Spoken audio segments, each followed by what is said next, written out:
توسل جائز ہے. سورت نمبر 4 سورت نساء آیت نمبر 64 64. ٹھیک ہے, 100 میں 36 نکال لیں, پیچھے 64 بچتے ہیں, یوں 64 یاد کر لیں. 64 یاد رہے گا, نہیں تو 65 میں پاکستان کی پہلی جنگ ہوئی, اس سے 1 سال پہلے 64 یوں یاد رہے گا. ہاں نا, یاد کرنے کا بھی کوئی نہ کوئی ڈھنگ اور کہتے ہیں کہ والتے ہونا چاہیے نا, کوئی طریقہ ہو تو اس کے مطابق. آیت نمبر 64 ہے. یوں یاد نہ ہو تو اس کی ایک اور وجہ بتاؤں. تبلیغی جماعت میں جو 10 دن لگائے اسے کیا کہتے ہیں, کیا لگایا؟ عشرہ. یہ 64 بھی 10 بنتا ہے, 6 اور 4 10. عشرہ صاحب کیسے مزے کی بات میں نے آپ کو کہی ہے. تو 6 اور 4 10 ہو گیا نا, تو 64 10 سے آپ ثابت کر لیں.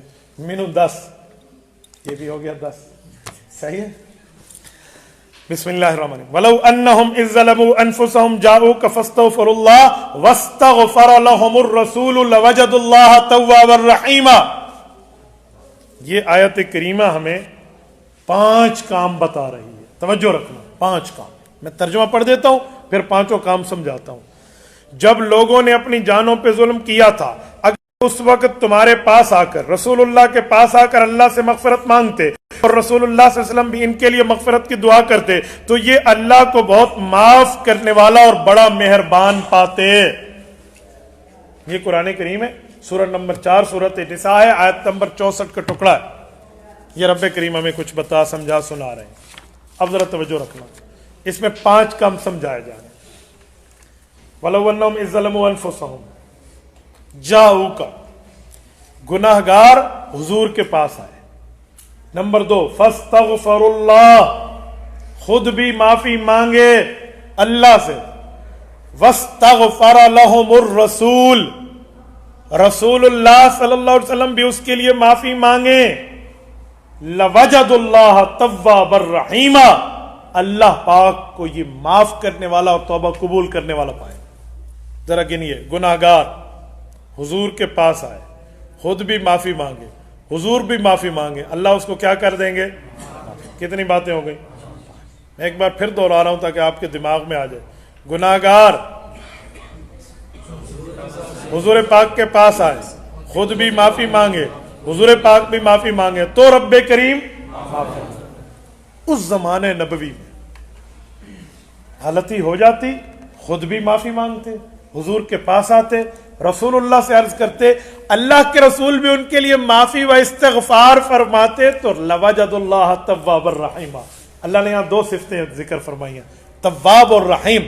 تواب کا معنی توبہ قبول کرنے والا, رحیم کا معنی پچھلی تو توبہ قبول ہو گئی, اگلی زندگی پر رحمت جاری رکھنے والا, اگلی زندگی پر پھر بھی رحمت. کتنی بڑے خوشخبری کی بات ہے. تو صحابہ آتے, ایسی ترتیب بنتی اور چل میرا بھائی بات صاف ہو جاتی. رسالت مآب علیہ الصلوۃ والسلام دنیا سے تشریف لے گئے. اب مسئلہ کیا ہوگا, کیسے آئیں گے, کیسے معافی کی درخواست ہوگی, کیا ترتیب ہوگی, سوال تو بنتا ہے نا. اس بارے میں سیدنا علی المرتضیٰ رضی اللہ عنہ پہ قربان جائیے, امت کو ایک بہت بڑی چیز سمجھا دی, اور اللہ نے حضرت علی المرتضیٰ رضی اللہ تعالیٰ عنہ کے ہاتھوں سمجھایا. اور کیا سمجھایا؟ جن کو علیکم بسنتی و سنت الخلفاء الراشدین المہدیین کہتے ہیں, حضرت علی نے.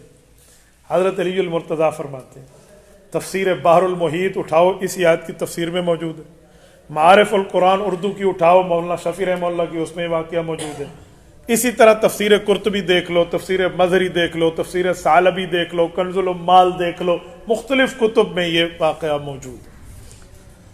حضرت علی فرماتے ہیں, دیہات سے ایک دیہاتی آیا, یعنی جب مدینہ طیبہ وہ آیا, اب میں سمجھانے کے لیے کہہ رہا ہوں, تو پریشان سا ہو گیا کہ رسالت مآب علیہ السلام دنیا سے رخصت ہے, اور یہاں ہر بندہ مجھے اجنبی لگ رہا ہے. یار حضور پاک کا دنیا سے رخصت ہو جانا اور رسول اللہ کی وفات حسرت آیات ہونا کوئی کم بات تو نہیں ہے.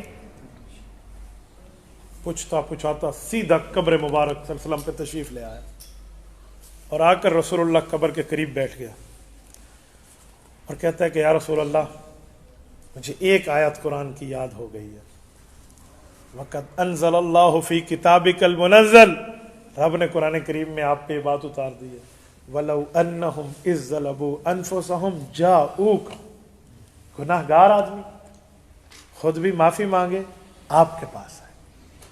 فاستغفر اللہ، اللہ سے استغفار کرے، واستغفر لهم الرسول، اور رسالت امام علیہ السلام بھی اللہ کو کہیں کہ اللہ میرا گناہ گار امتی معافی مانگ رہے، اللہ معاف فرما دے، لوجد اللہ توابا الرحیمہ، انعام ملے گا، اللہ معاف فرما دے۔ جئتک مستغفرا لذنوبی، یا رسول اللہ میں گھر سے چل کے اس نیت سے آپ کے پاس آیا تھا، آپ تو قبر شریف میں آرام فرماؤ گے، ہو سکتا ہے کہ جب وہ دور دیہات سے گھر سے چلا ہو تو اس کے ذہن میں ہو کہ حضور کی زیارت کروں گا اور جا کر ہی عرض کروں گا۔ ادھر رسول اللہ صلی اللہ علیہ وسلم کی حسرت وفات، حسرت آیات ہو گئی ہے، تو اس کے سامنے تو نقشہ ہی تبدیل ہو گیا نا، تو اس نے کہا مجھے یہ ایک ہی چیز یاد ہے، آپ کے دروازے پہ پہنچا، وَمُسْتَشْفِعًا بِكَ إِلَىٰ رَبِّي، اور میں اپنے رب کو معافی تو مانگ چکا ہوں، خود مانگ چکا ہوں، رب چاہے معاف کر دے، لیکن اس کا اعلیٰ درجہ اختیار کر رہا ہوں کہ آپ کو عرض کرتا ہوں کہ آپ اللہ سے میری دعائیں مغفرت کر دیں،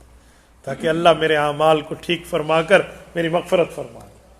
حضرت علی فرماتے ہیں یہ کہہ رہا ہے اور ہم لوگ ایک دور سے بڑے طریقے سے اس کو دیکھ رہے ہیں، یہ اٹھنے لگا، فنودیہ من القبر انہ قد غفر لک، قبر مبارک صلی اللہ علیہ وسلم سے اسے تسلی دی گئی کہ بندے بے فکر ہو جا، رب نے تیری مغفرت کر دی۔ یہ قرآن کریم، یہ حضرت علی المرتضیٰ، اور یہ 8-10 حوالے جو میں نے آپ کی خدمت میں پیش کیے ہیں، بتائیں یہ وسیلے کی بات ہے یا نہیں؟ رسالت مآب علیہ الصلوۃ والسلام کے پاس آ کر خود بھی استغفار اللہ سے کر رہا ہے، حضور پاک علیہ الصلوۃ والسلام سے بھی کر رہا ہے۔ تو آپ اس سے اندازہ لگا لیں کہ صرف اپنے استغفار پر اللہ نے ان کو معافی کی بات نہیں کی، اللہ چاہے معاف کر دے، لیکن اس کے ساتھ پیغمبر کی معافی مانگنے کی بات کی کہ نبی بھی تمہارے لیے مانگے، تو جب نبی مانگے گا یہی تو پیغمبر کے توسل کی حقیقت ہے، یہی تو حقیقت ہے جو ہمارے اوپر منکشف ہو رہی ہے۔ اور لفظ جاؤکا، رسول اللہ صلی اللہ علیہ وسلم کے پاس آئے۔ اچھا، اگر صرف استغفار کافی تھا پھر حضور کے پاس آنے کی ضرورت کیا ہے؟ آنے کی ضرورت، اس کا معنی ہے بڑا معاملہ اور تعلق موجود ہے یہاں آپ علیہ الصلوۃ والسلام کا اور ذات اقدس کا اس وسیلے میں دخل ہے، حضور پاک کے پاس آؤ، حضور کی ذات کا بڑا دخل ہے اس معاملے میں۔ اور وہ استغفار جو رسول اللہ کی ذات کے قریب آ کر کیا گیا، اس کی قبولیت میں ذات نبوت کا بہت بڑا دخل ہو گیا، تبھی تو جاؤ کا فرمایا، ورنہ جاؤ کا ذکر نہ